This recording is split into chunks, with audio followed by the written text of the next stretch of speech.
la Tierra es solo un planeta que forma parte de un joven sistema solar.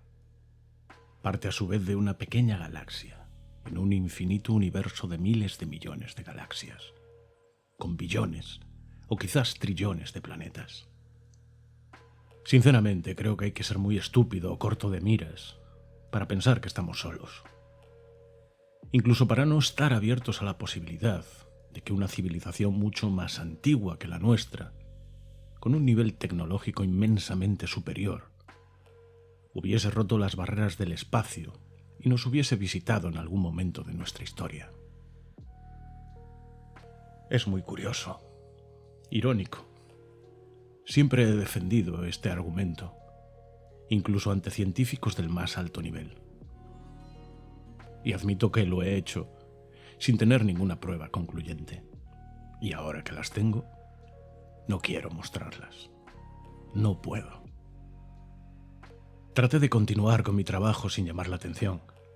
Me centré en otro tipo de casos. Dejé de investigar el tema ovni. Pasé unos meses paranoico, ansioso. Cuando entrábamos en un bar, buscaba entre los clientes personas de aspecto sospechoso. Miraba hacia atrás de forma compulsiva. Cuando conducía, cambiaba de dirección en cuanto algún vehículo me seguía más de 3 o 4 minutos. Cada noche, pasaba horas sin dormir pensando en qué hacer. Docenas de opciones pasaron por mi cabeza. Olvidarme y dejar que la naturaleza se tragase el secreto. Hacer pública la noticia en los medios de comunicación. O buscar a alguien sin lazos políticos que diese un buen uso al descubrimiento. Científicos, quizás. El CERN, por ejemplo. Acababa por dormirme con las mismas dudas que el día anterior, preguntándome si alguien me habría reconocido, si me estarían buscando. Pero con el tiempo todo volvió a la normalidad. Pasaron casi 3 años, hasta que viví el fin de semana más surrealista de mi vida. El 12 de diciembre de 2014, 3 tipos de uniforme entraron en la redacción. Se acercaron al director y le entregaron varios papeles. Era algo que no pasaba todos los días. Todos dejamos lo que estábamos haciendo y miramos hacia la oficina de Lorenzo. No sé mucho de insignias ni uniformes, pero aquellos soldados no eran españoles. El que estaba al mando era un tipo alto, de complexión fuerte y aspecto rudo, con unos llamativos ojos azules. Su cara parecía estar afeitada, pulida y encerada, y su mandíbula trazada con una escuadra. Llevaba su gorra bajo el brazo izquierdo, junto con una gruesa carpeta. Su traje lucía como recién sacado de la tintorería. Se me hizo un nudo en el estómago cuando giraron la cabeza y miraron hacia mi mesa. El director me señaló. En su cara, un gesto confuso. El resto de mis compañeros también se giraron mirándome atónitos. Los 3 militares y mi jefe se acercaron. Cuando se detuvieron, haciendo resonar los tacones de sus botas contra el suelo, admito que me asusté, como un niño que sabe que ha hecho algo malo y lo van a castigar. Apreté la mandíbula y me levanté. El tipo condecorado era el teniente coronel MacGregor. Me miraba impasible, sin decir nada, con el ceño fruncido. Un tanto teatral, ahora que lo pienso, pero ya sabéis, americanos. Fue mi jefe quien habló. Me dijo que debía acompañar al coronel. Le pregunté por qué, pero no supo responder. Me entregó los papeles que le habían entregado a él minutos antes. Era una orden judicial. Al parecer, la inteligencia americana tenía sospechas de que yo podría haber entregado información clasificada al KGB. Miré a mi jefe asustado, con los ojos abiertos como platos. Él encogió los hombros y negó con la cabeza. Si hubiera recogido mis cosas y los hubiera acompañado sin decir nada, creo que estaría confirmando mi culpabilidad. Así que actué para la galería. Me burlé. Levanté el papel y lo agité ante mis compañeros, diciendo: «Resulta que soy un espía ruso. Los que me conocéis, supongo que lo sospechabais». Todos respondieron con risas y carcajadas. «En fin», dije mirando al coronel mientras me ponía la chaqueta, «aclaremos este asunto». Salimos del edificio y nos subimos en un vehículo negro con matrícula diplomática. Pero no fuimos a la embajada. Nos dirigimos a un destartalado almacén a las afueras. En su fachada exterior colgaba un enorme cartel carcomido y sin color, en el que se podía leer: «Ultracongelados, Deep Frozen States». Entramos por una gigantesca puerta de metal corrugado y aparcamos tras una montaña de bloques de hormigón. El interior del edificio estaba en ruinas. Grietas en las paredes, grafitis, charcos de barro, basura y un nauseabundo olor a orina. En ese momento temí por mi vida. Dudé de si aquellos tipos eran quienes decían ser. Pero al cruzar una pesada puerta, que curiosamente tenía una apertura de seguridad biométrica, me encontré en una impresionante sala de operaciones. Una enorme pantalla central en la que se podían ver imágenes de satélite. Trayectorias de vuelo que parecían dibujarse a tiempo real mediante parpadeantes líneas rojas. 3 tipos tecleando sin parar, rodeados de monitores. Giramos a la izquierda y entramos en una pequeña sala en la que solo había una mesa y un par de sillas. El coronel hizo un gesto con la mano. Me ofreció una silla. Los 2 soldados se quedaron fuera, vigilando la puerta. Apoyó la carpeta sobre la mesa, se sentó y sacó varios papeles del interior. Primero, me lanzó una foto y preguntó en mi idioma: «¿Conoce a este hombre?». Era Kratov, algo más joven, pero era él. Se me cortó la respiración por un instante, pero traté de mantener la calma. Me había preparado para esta situación. Sospechaba que antes o después ocurriría. Levanté la vista con gesto de indiferencia y respondí: «No. ¿Quién es?». El coronel hizo una pausa dramática sin dejar de mirarme a los ojos, como un verdadero cowboy. «Es un exagente del KGB. Retirado, claro. Un dinosaurio producto de la Guerra Fría. Muy peligroso». «¿Y eso qué tiene que ver conmigo?», le pregunté. «En el año 2011 usted viajó a Israel. Estuvo una semana allí. Después a Chipre y al día siguiente tomó un vuelo de regreso a Madrid». Me quedé mudo.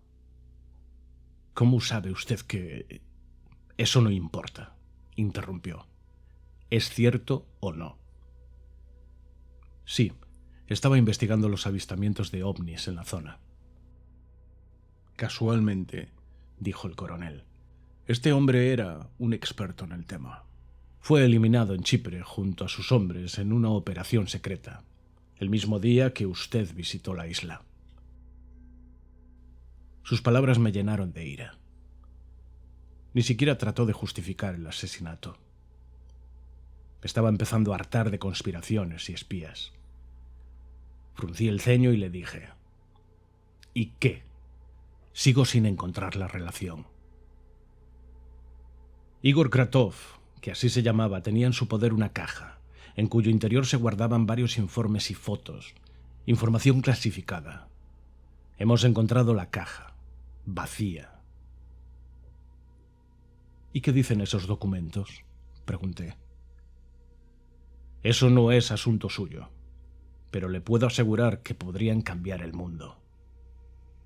«¿Cambiar el mundo para quién?», le espeté interrumpiéndolo. Me vi de pronto en una posición de ventaja. El coronel se levantó, apretó los dientes, torció la boca y frunció el ceño. Dio un golpe en la mesa. «Sabemos que usted tiene los informes de Tunguska. Kratov no se atrevería a destruirlos». «No sé de qué está hablando», le dije. Entonces se fijó en mi colgante. Abrió los ojos asombrado. Se abalanzó sobre mí e intentó arrancármelo. Yo agarré su brazo con ambas manos. Él sonrió de una forma diabólica. Sus retinas brillaban como si hubiese encontrado una mina de oro. Este es el emblema de los extraterrestres. Del bolsillo derecho de su chaqueta sacó una llave igual que la mía. La agitó a solo unos centímetros de mi cara. Esta la encontramos en Roswell en el 47. Sé que está usted mintiendo, señor Mendoza. Me quedé petrificado unos segundos. Reaccioné empujándolo con fuerza. El coronel retrocedió 3 pasos y desenfundó su arma. Me apuntó a la cabeza. No dejaremos que esos malditos comunistas nos ganen. No estamos en guerra, coronel. Todos podemos ganar con esto, le grité. Él volvió a lanzarse contra mí. Colocó su arma en mi sien, acercó sus labios a mi oído y dijo rabioso: «¿Siempre estamos en guerra?»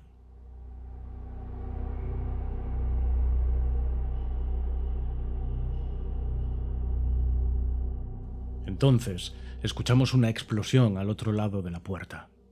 Después, varias ráfagas de disparos. Nos apartamos hasta que nuestras espaldas tocaron la pared.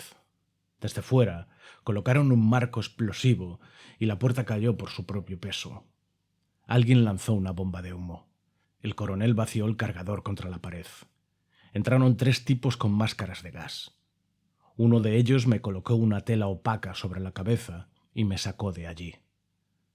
Los otros 2 esperaron. El último en salir dijo: «Salude al presidente de mi parte, coronel». Me subieron a un coche. El conductor arrancó pisando a fondo. Escuché el chirrido de las ruedas rebotando en las paredes del edificio. No sé cuánto tiempo duró el viaje ni a qué aeropuerto fuimos, pero sí que nos subimos a un avión. Cuando me quitaron la tela de la cabeza, estábamos en el desierto. No me lo podía creer. Sentados en la terraza de una lujosa mansión. Un par de tipos me ofrecían té y tabaco. A mi espalda había una enorme piscina de agua turquesa. Detrás, un edificio de una arquitectura más rusa que árabe. Deduje que debíamos estar en alguno de los países que hacen frontera con Rusia. A nuestro alrededor, unos fastuosos jardines.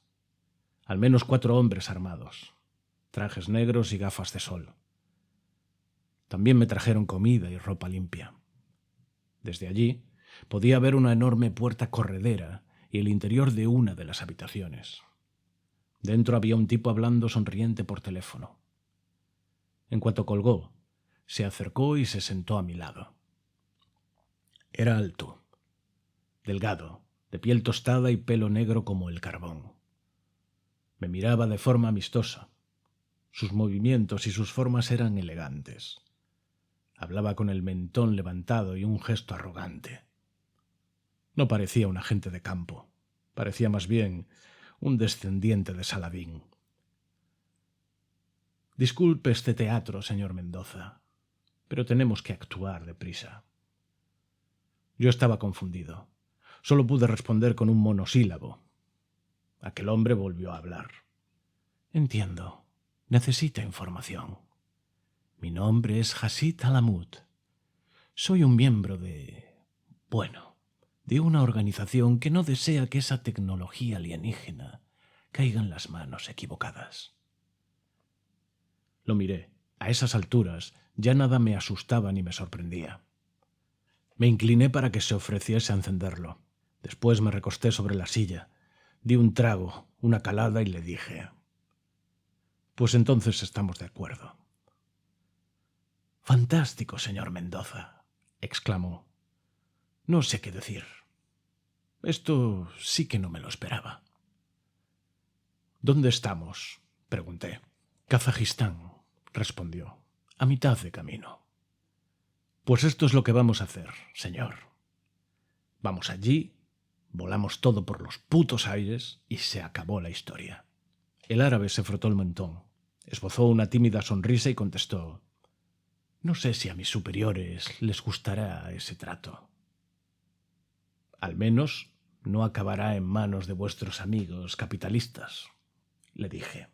Cogió el teléfono que tenía sobre la mesa. Hizo una llamada en la que solo dijo un par de frases. Antes de colgar me miró y asintió.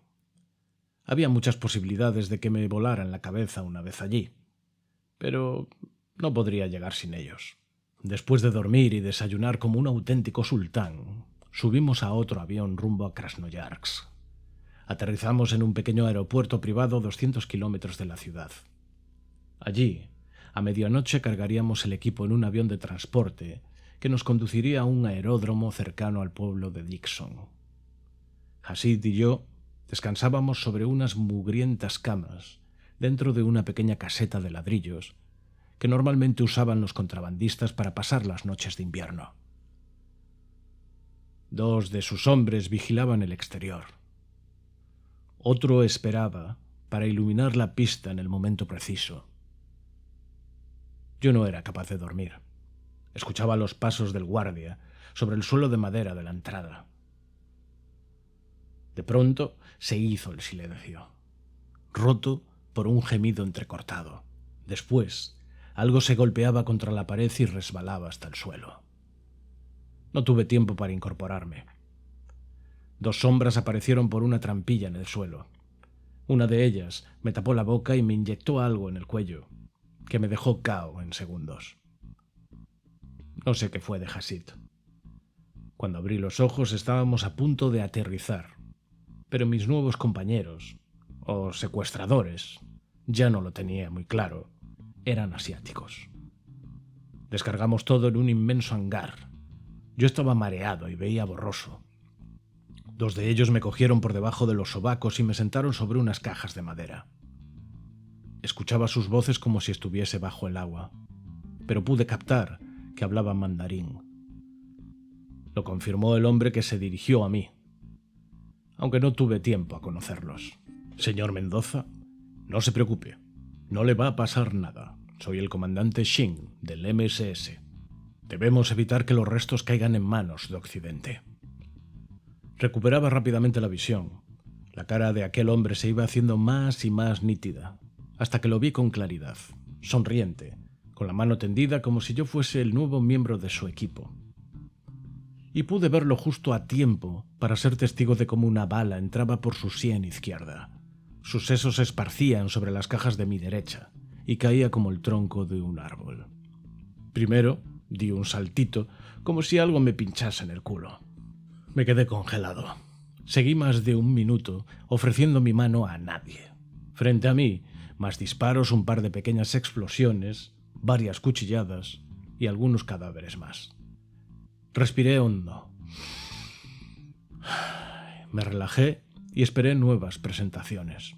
Tras 2 minutos de acción, en los que yo presencié el combate como un adolescente en el cine, 3 tipos se me acercaron.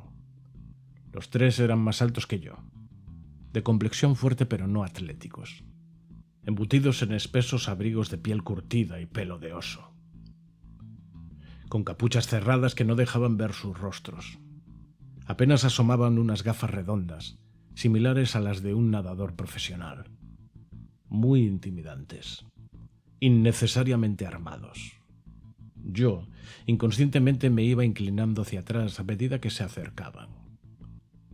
El que caminaba al frente se quitó uno de los guantes y me ofreció la mano. Me incorporé con cierto temor y respondí su gesto. Posiblemente la piel de sus manos era más dura que la de sus abrigos. Se bajaron las capuchas y se quitaron las gafas. Eran 3 auténticos cosacos. «Buenas tardes, señor Mendoza», dijo. «Bienvenido a Rusia». Yo contesté dudando. «Gracias». «Soy el capitán Svechenko del SVR. Creo que considerará justo que sea Rusia quien se quede un tesoro encontrado en Rusia, ¿verdad?» «Pues supongo que sí», contesté. Cualquiera le decía otra cosa que el animal estepario. «Excelente. Entonces, pongámonos en marcha». Yo asentí. Los 3 se quedaron mirándome sin decir nada. 3 hombres más se acercaron por mi izquierda. Me levanté esperando alguna instrucción. La situación se volvió un poco incómoda hasta que el capitán volvió a hablar. «Señor Mendoza, Solo usted sabe la localización de la base.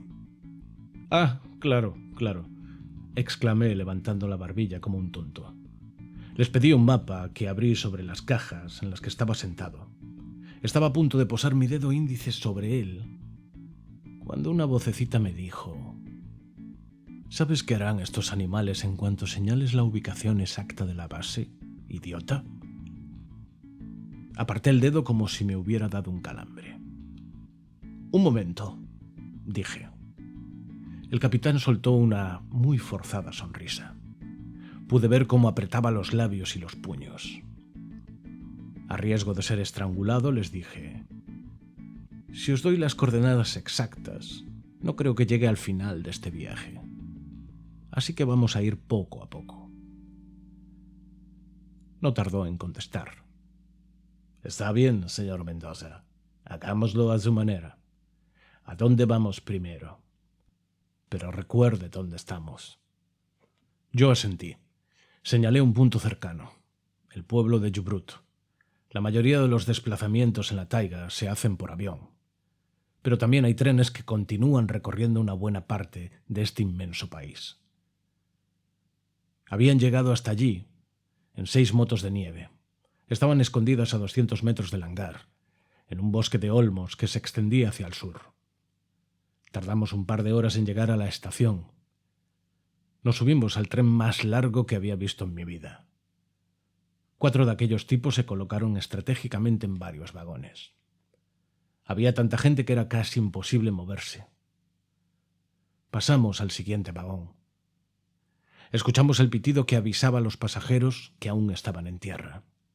Cómo se encendían las máquinas, los compresores soltando aire. El capitán iba delante, yo tras él y uno de sus hombres detrás de mí. El ruido era ensordecedor.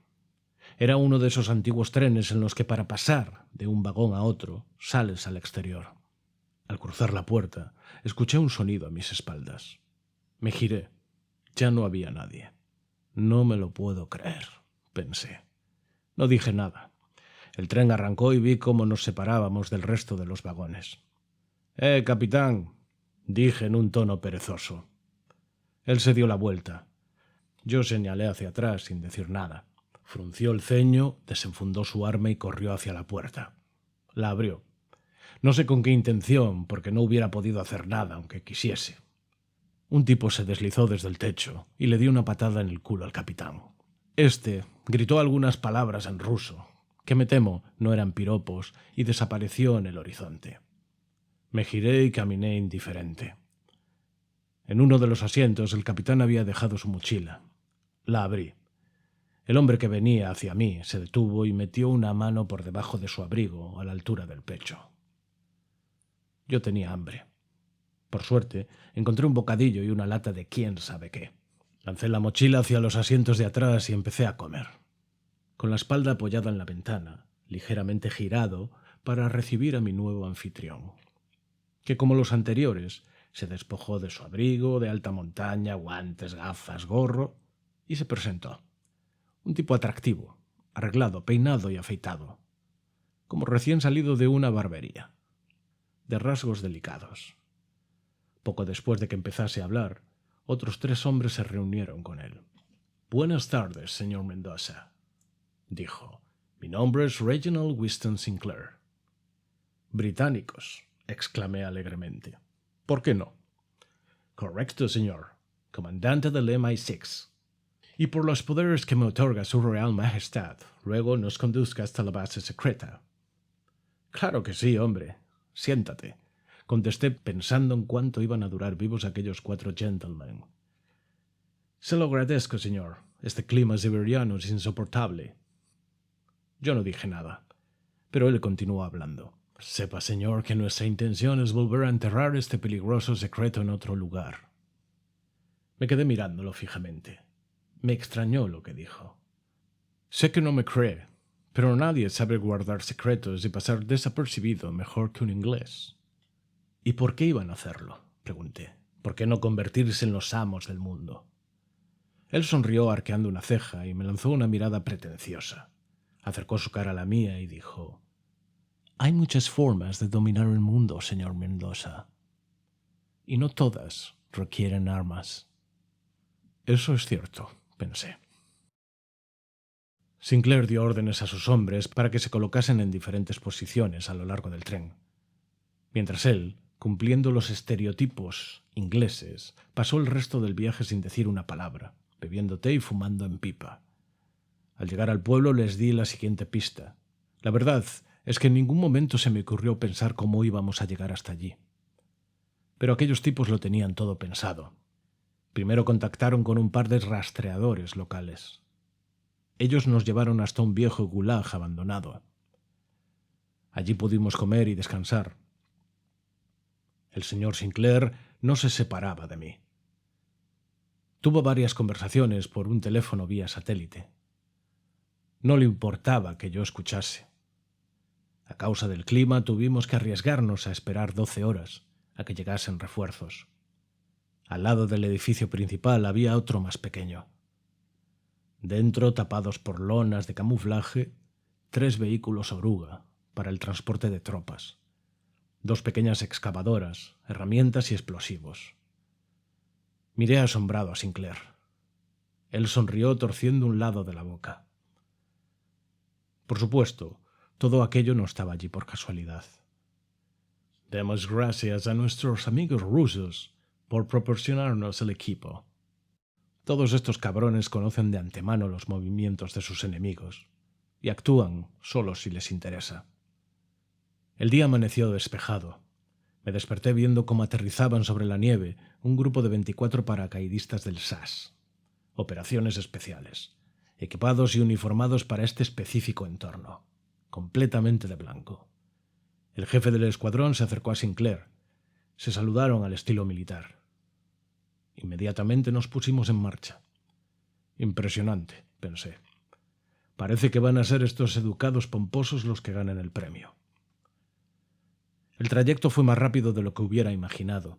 La potencia de los vehículos nos permitía atravesar aquel terreno nevado sin problema. Solo hubo un pequeño incidente debido al peso del remolque que cargaba las excavadoras y parte de las herramientas. Cruzamos un espeso bosque y varios arroyos poco profundos. Tuvimos que bordear una cordillera montañosa e introducirnos por un estrecho paso angosto, bordeado por altísimas paredes de roca.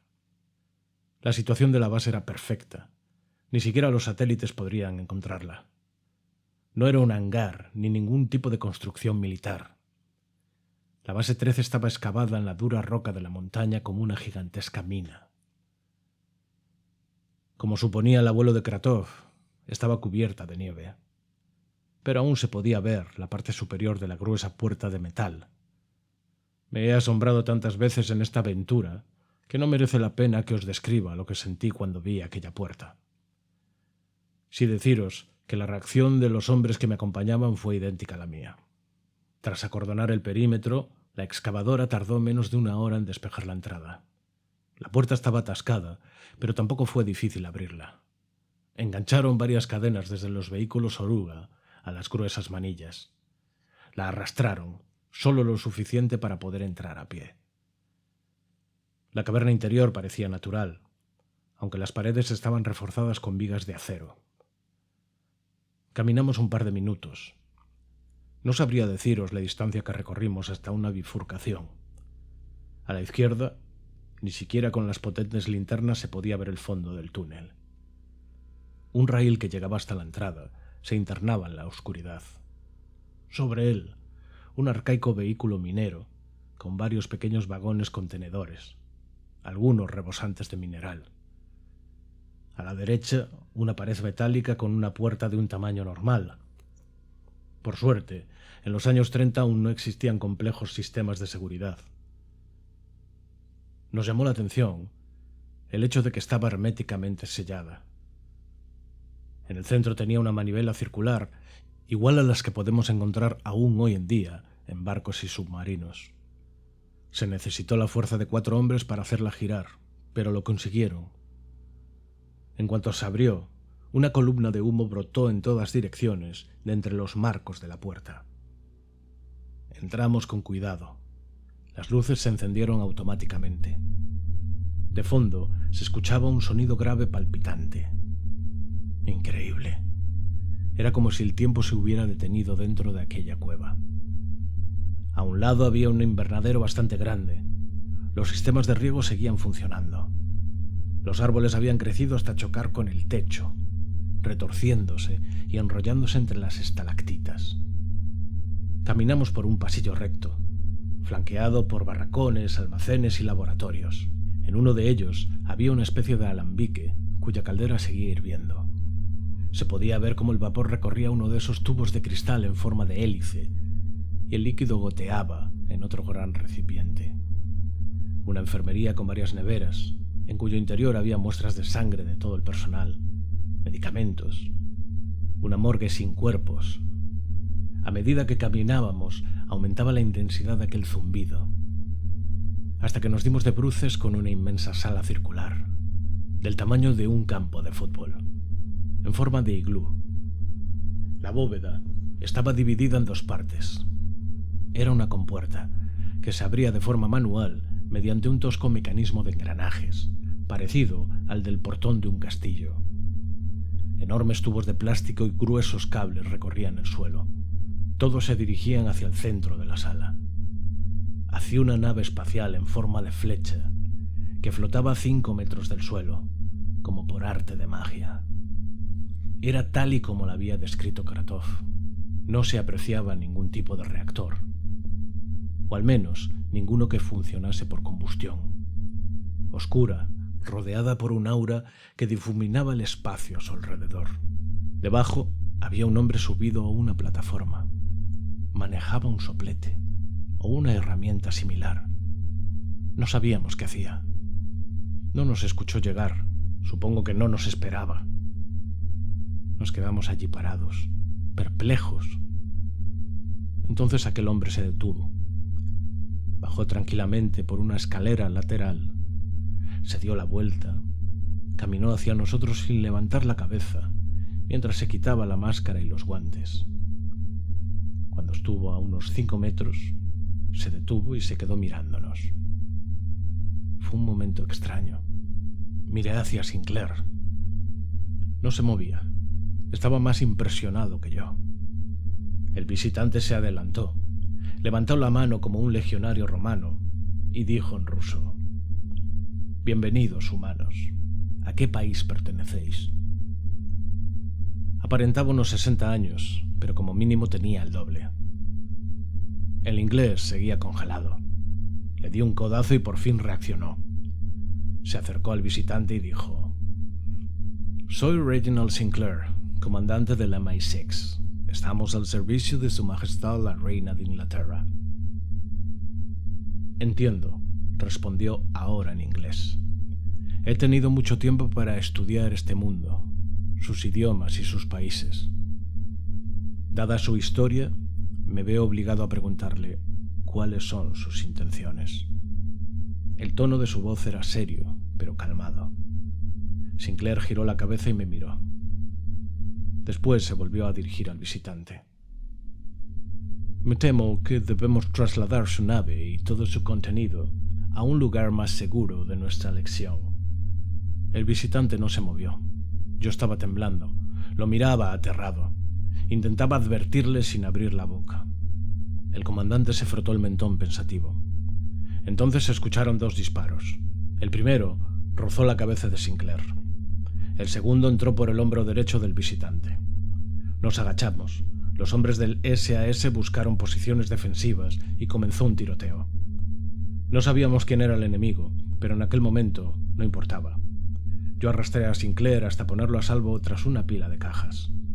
Estaba inconsciente, pero vivo. Su herida no era grave. Después ayudé al visitante. Nos ocultamos detrás de aquella maraña de gruesos cables y tubos. Miré hacia arriba. Vi cómo aparecía un pequeño punto de luz anaranjada en la bóveda metálica. Se iba moviendo trazando un círculo mientras saltaban algunas chispas. Cuando se completó, una enorme plancha de acero cayó desde el techo, golpeando la nave y provocando un atronador ruido. Desde el hueco lanzaron varias cuerdas, Al menos 10 soldados se deslizaron por ellas disparando con armas automáticas. Los hombres del SAS estaban rodeados. Recibían fuego desde 2 direcciones. No tuvieron más remedio que rendirse. Dejaron las armas en el suelo y se levantaron con los brazos en alto. Los escaladores eran chinos. Nos reunieron a todos en el centro de la sala, delante de la nave. 2 soldados ayudaron al comandante a incorporarse. La sorpresa llegó cuando los hombres que atacaban desde la entrada, miembros del SVR ruso, también entraron con las manos en alto. Detrás, un pequeño destacamento de marines americanos. Al mando, mi amigo, el coronel MacGregor. El espectáculo no tardó en empezar. Gritos y amenazas corrían de un lado al otro de la sala. Los chinos, amigos de los rusos, amenazaban a los británicos para que los americanos depusiesen las armas. Desde el otro lado, la cadena iba en dirección opuesta. Los americanos, aliados de los ingleses, amenazaban a los rusos para que los chinos se rindiesen. ¡Uf! ¡Qué pereza! MacGregor, el comandante chino, el oso estepario ruso y el elegante señor Sinclair fueron acercándose mientras gritaban y maldecían hasta que sus caras estuvieron a solo unos centímetros unas de las otras. Yo y el visitante nos sentamos sobre el tubo corrugado a ver la función. De vez en cuando nos señalaban. Yo saludaba amablemente y todo volvía a empezar. A un lado, detrás de varias piezas de maquinaria pesada, había una puerta. Nadie se había fijado en ella. La situación se iba poniendo cada vez más tensa. Nadie cedía. Yo estaba muy nervioso. Miré a un lado y vi cómo la puerta se abría. Otros 20 hombres se deslizaron por el suelo, desplegándose en forma de media luna a nuestra espalda, cubriéndose tras el mismo tubo en el que nosotros estábamos sentados, rodeándonos. Se levantaron amartillando sus armas. El líder no gritó, solo dijo en inglés: «Buenos días, caballeros». Era Hasid. Seguía vivo. Me guiñó un ojo. Yo, ante la situación más peligrosa y a la vez más absurda de mi vida, me eché a reír a carcajadas. Todos me miraron con las cejas arqueadas. En la confusión hubo un par de golpes, varios movimientos bruscos, pero ningún disparo. Todos recuperaron sus armas. Volvimos a la casilla de salida. Más gritos, reproches y amenazas. Y a medida que los escuchaba, mi gesto iba cambiando. Aquel instante de locura se convirtió en ira. ¿Cuántas veces habíamos escuchado en televisión, en la radio, en películas y novelas, en la ficción y la realidad, hablar de cómo sería ese primer contacto con seres de otro planeta, de las implicaciones que tendría para nuestro mundo? ¿Cuántas veces hemos escuchado eso de la humanidad no está preparada? Y puede que sea verdad, hasta cierto punto. Lógicamente, el contactar con una raza alienígena cambiaría nuestra realidad por completo. No todos podrían asimilarlo de la noche a la mañana. Pero yo, allí veía algo muy distinto. No era un problema de la humanidad, sino de gobiernos codiciosos, de ambición, de poder. Nada tenemos que ver nosotros, la humanidad, con esto. ¿Cuántas veces hemos visto esa escena en la que un tipo se acerca y recibe al visitante? Hay un discurso preparado incluso. Bienvenido a la Tierra, habitante del planeta X. Precioso, ¿verdad? Pero allí solo importaba la tecnología y sobre todo las armas, que convertirían al país que las tuvieran invencible.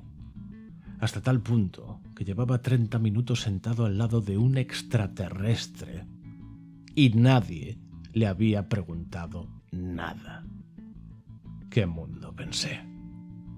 Tuve una auténtica revelación. Lo vi muy claro. ¿Cómo vamos a entendernos con seres de otro planeta si no somos capaces de entendernos con los de este? La única forma de que diésemos una cortés bienvenida a un grupo de alienígenas y nos integrásemos, compartiésemos nuestros conocimientos y todas esas cosas tan bonitas, sería si supiésemos que son mucho más poderosos que nosotros. si les tuviésemos miedo.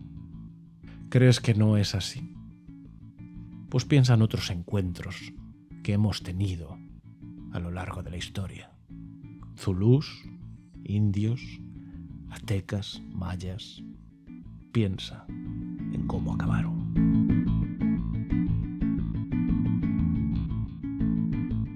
El visitante notó mi rabia. Me giré. Lo agarré con fuerza por los hombros y le espeté. ¡A la mierda! Esto se acaba aquí y ahora. Este mundo no va a cambiar. Él tardó unos segundos, pero asintió frunciendo el ceño. No sé en qué momento alguno de aquellos hombres apretó un gatillo. Ni me importa. Pero la situación acabó siendo la escena final de una película de Tarantino. El visitante y yo nos dejamos caer hacia atrás como dos submarinistas. Unos 80 hombres armados en un espacio relativamente reducido. La mayoría murieron en pocos segundos. Granadas de mano, bombas de humo. Los cuerpos saltaban por los aires y su sangre salpicaba el suelo. El visitante consiguió poner en marcha el dispositivo de autodestrucción. Intentamos escabullirnos hacia la puerta lateral. Un par de minutos después se escuchaban menos disparos. Con el humo no se veía más allá de 2 metros. Algunos de los hombres de Hasid estaban allí mismo, con los sesos esparcidos por el suelo. Conseguimos dejar el tiroteo atrás. Corrimos por un estrecho pasillo. Yo seguía al visitante. Él giró a la derecha y escuché un disparo. Lo vi caer hacia atrás. Svechenko salió de entre las sombras como un fantasma. Levantó el arma a la altura de mi cabeza y apretó el gatillo. Pero solo se escuchó un clic. No le quedaban balas. Tiró la pistola y desenfundó su enorme cuchillo. Caminó hacia mí enfurecido. De pronto, ¡bang, bang, bang! 3 disparos. Me di la vuelta. Sinclair. Sonrió y me dio una palmada en la espalda.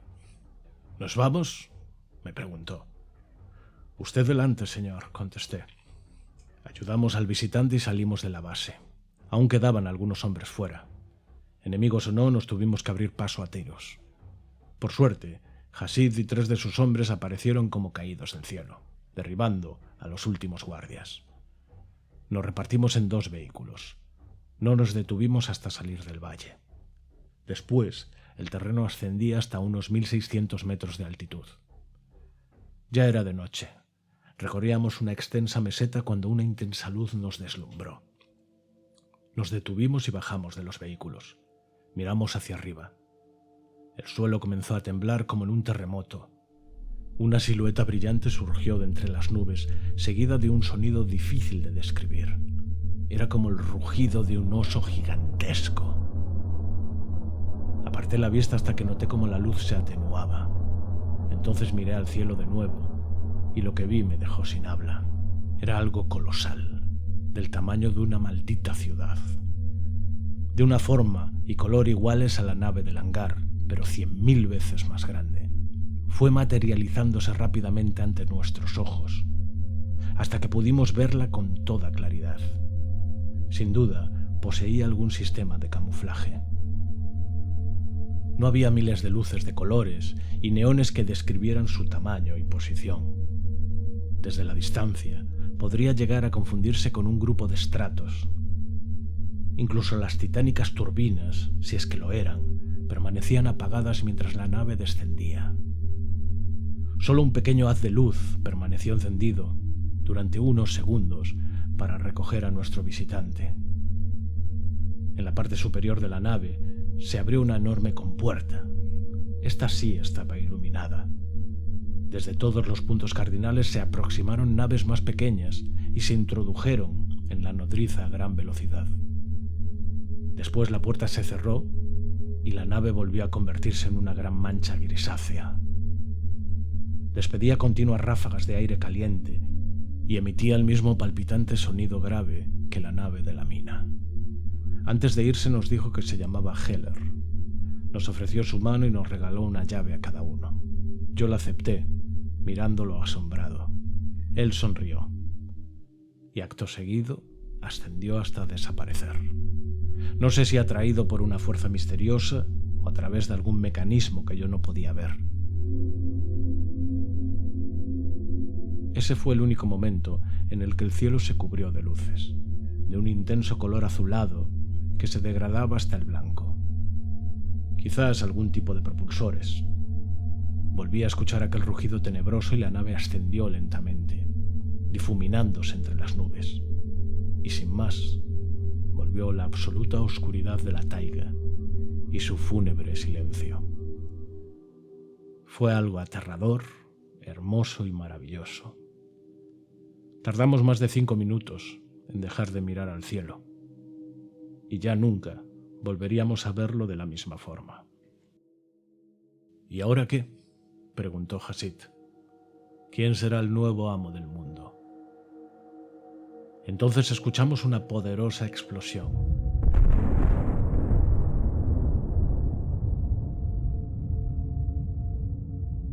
Nos dimos la vuelta. A lo lejos, en el horizonte, se formaba una gigantesca nube de humo en forma de hongo. La noche siberiana se iluminaba otra vez por unos segundos. El calor derretía la nieve en kilómetros a la redonda, dejando ver parte de la vegetación. La montaña entera desaparecía enterrando bajo sus escombros el mayor de los secretos. Sonreí sin mirar a mis peculiares compañeros y dije en tono de pregunta: ¿nadie? Ambos se echaron a reír, negando con la cabeza, asombrados de nuevo. Hasid me dio varias palmadas en la espalda. Bien hecho, señor Mendoza. Sinclair, con un gesto de resignación, dijo: Su Majestad la Reina le agradece los servicios prestados, señor. Regresamos a nuestras casas. No volví a saber nada de ellos. Por mi parte, aquella experiencia lo cambió todo, para bien y para mal. Seguí investigando casos OVNI, aunque con una perspectiva muy distinta. No dejéis que os engañen, amigos y amigas. No aceptéis esas frases rancias. Somos esto, somos lo otro. No, nosotros no lo somos. Ellos, los que manejan nuestras vidas, ellos lo son.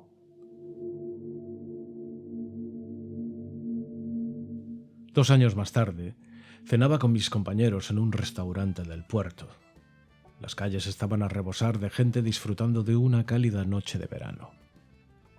En las terrazas no había ninguna silla libre.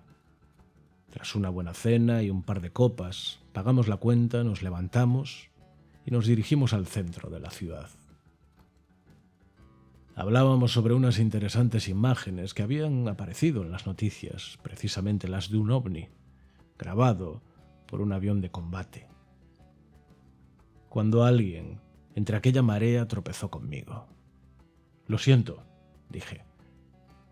«No importa, Tavarish», respondió una voz grave.